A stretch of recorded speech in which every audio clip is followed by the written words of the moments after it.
The coalition years বইটা প্রণব মুখার্জির লেখা, যিনি ভারতের রাষ্ট্রপতি ছিলেন, পররাষ্ট্রমন্ত্রী ছিলেন।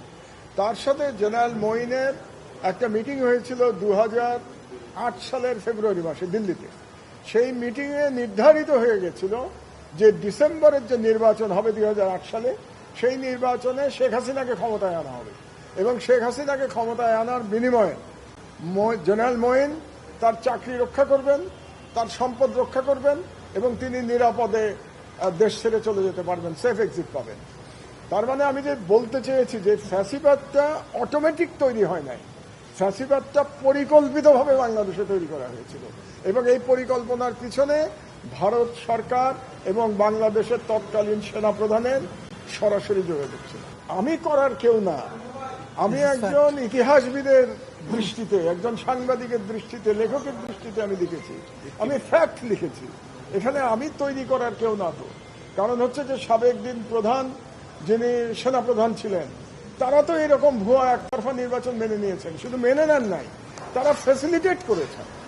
এমন তো না যে ওই নির্বাচনে সেনাবাহিনী অংশগ্রহণ করে নাই, নির্বাচনে তো সেনাবাহিনী অংশগ্রহণ করেছিল, 2014-তে করেছে, 18-তে করেছে, 24-এ করেছে। তো যদি সেনাবাহিনী অংশগ্রহণ করে থাকে নির্বাচনে, তাহলে তার দায় তো তাকে নিতে হবে। আমি তাদেরকে কিন্তু আমি বলেছি তাদের নৈতিক দায় নিতে হবে। লিগাল দায় তারা নেবেন কি নেবেন না সেটা ভিন্ন আলোচনা, কিন্তু নৈতিক দায় তো অবশ্যই নিতে হবে। তারা তো বলতে পারতেন যে ঠিক আছে আপনি একতরফা নির্বাচন করবেন, আপনি একতরফা নির্বাচন করেন, কিন্তু সেনাবাহিনী এটার সাথে জড়িত থাকবে না, সেটা তো তারা কেউ বলেন নাই। এই দায় তারা এড়াবেন কি করে? আমি একজন পত্রিকার সম্পাদক, আমি মনে করি একজন পত্রিকার সম্পাদক হিসেবে সরাসরি আর একটা সাংবাদিকদের সরাসরি আমার নাম উল্লেখ করাটা ভদ্র আচরণ না। আমার যে পেশা, সেই পেশার প্রতি এটা এক ধরনের কি বলবো, সেই পেশার সাথে এটা যায় না। তবে আপনারা যদি নাম জানতে আগ্রহী হন, তাহলে আমার একটা বই পড়লেই আপনাদের আগ্রহ মিটে যাবে। বইটার নাম হাসিনার ফ্যাসিবাদ, নির্বাসন থেকে দেখা।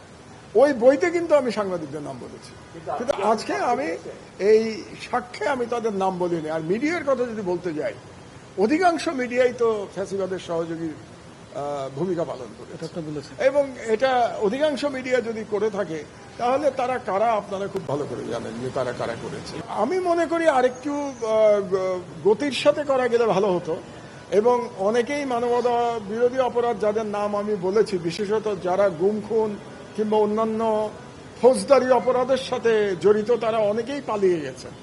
এই পালিয়ে যাওয়াটা আমাদের জন্য দুঃখে, তারা পালাতে না পারলে ভালো হতো। তবে যেভাবে কাজ চলছে সেটা আমি মনে করি প্রফেশনালি চলছে, সুতরাং প্রফেশনালি আমি সন্তুষ্ট। গতির দিকে আমার হয়তো প্রশ্ন আছে, আর একটু তাড়াতাড়ি হলে, দ্রুততার সাথে হলে এটা ভালো। আমি কোনো ব্যক্তিগত গ্রিভান্স নিয়ে আমি আসি নাই এখানে। আমি কিন্তু এসছি একজন রাজনৈতিক বিশ্লেষক এবং ইতিহাসের গবেষক হিসেবে আমি এখানে এসেছি। আমি বাংলাদেশের একজন প্রবীণ নাগরিক হিসেবে এসেছি আইসিটিকে সহায়তা করবার জন্য।